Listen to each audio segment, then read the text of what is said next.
have made international headlines for their mission to Mars from inside the Mitzpe Ramon crater in the Negev desert. Their goal is to launch interest in Israel science buffs of tomorrow and to maybe travel to the Red Planet one day. Please welcome Professor Guy Ron and Jackie Fay of DMars. Hello. Hi. Welcome out of isolation and self-imposed captivity. So everybody has been talking about what you guys have been done, and obviously Mars is in the news with a Tesla heading that way right now. So actually good timing, right? Yeah. So tell us why, an interest in simulating this and why Mitzpe Ramon specifically.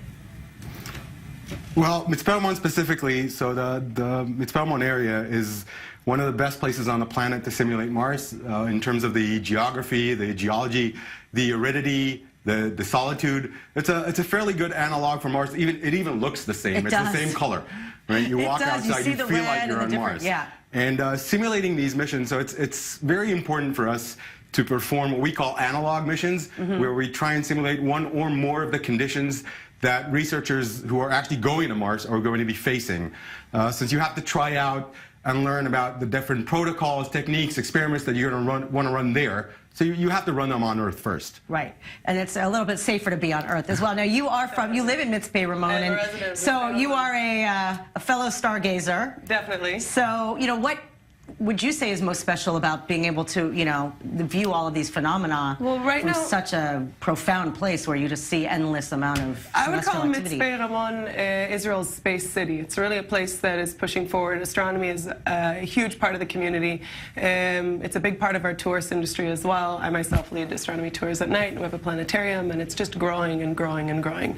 So it's really important obviously because of the location, it's the closest city to the area that we opened the habitat. But even beyond that, it's really important that there's some sort of connection to the city itself for the future of this project. Right. So, it looks like you're on Mars. It's so weird. So what was the experience like? Was it just a bunch of you sitting there, not running out of things to talk about? Like, what did you do for 4 days? No, we definitely didn't run out of things to talk about. Well, it turns out because this whole mission happened really, really fast. So we never really had a chance to get to know each other before the actual mission, which is really, if you're in a real space program, you're spending years training together. Right. We were kind of thrown in together, so we didn't actually run out of things. It's like Big Brother, a whole new concept of Big Brother. Except nobody gets kicked out of the house before it's over. Okay, and no marriages?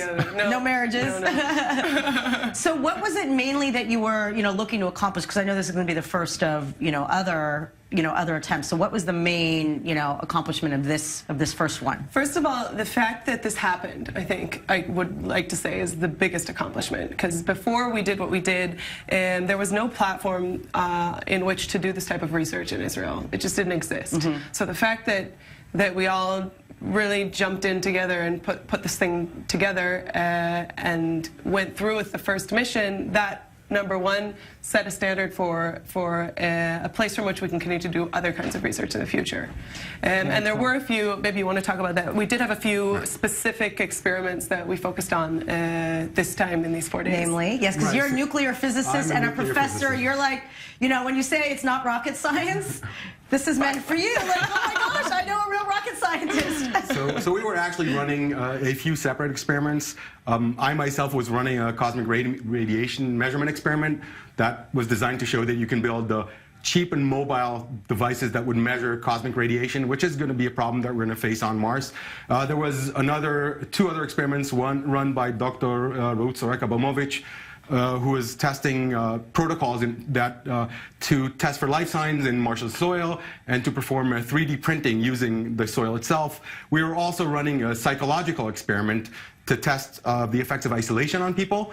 And lastly, there's a parallel group that's running right now, an Austrian group from the Austrian Space Forum that are running in the Dhofar Desert in Oman. And we were running a communication protocol experiment with them. So what happens if you lose communication with your home base and you have to do all of the communication through this other group of astronauts that's there? They talk to their base talks to our base, and then back and forth. But I think, like Jackie said, it's really the fact that we did this. We really wanted to learn what we need to do in order to make this into a much bigger platform. Right. So it's mostly learning how to operate this kind of thing, because in 2020 there's going to be there's likely to be a group of a much larger group, including people from the Austrian Space Forum, who are going to come to Israel and do a much longer and much bigger experiment. So how imminent is it? I mean, listen, this is also really great, to put Israel on the map. I mean, you don't think of Israel when you're thinking of a space program, but because so many obvious things are happening from here, is it realistic, that Israelis could be kind of at the, leading the pack of a possible one-day mission to Mars? Anything's possible. I think that I think that the important thing about this analog mission in particular is it's not necessarily focused on how are we going to get to Mars. The focus is what happens once we're there, Mars. And then can't return. I'm thinking, I want to go on that trip. It's only 10. The Tesla's going to be there in less than a year. Well, but you can't come back. This whole endeavor also grew out of the School for Young Astronauts, which is a program run at the Davidson Institute, which is the educational arm of the Weizmann Institute of Science. And pretty much half of it is designed to get students interested in space and STEM fields. And maybe one of these students is going to be the one going to Mars, right? Thank you guys so much. So fascinating. Invite me, please. I really want to take part, even though I'll be bored, I think, for all those days. But it's more boring being 10 months in a spaceship, right? With the same view? I don't know. Probably. All right.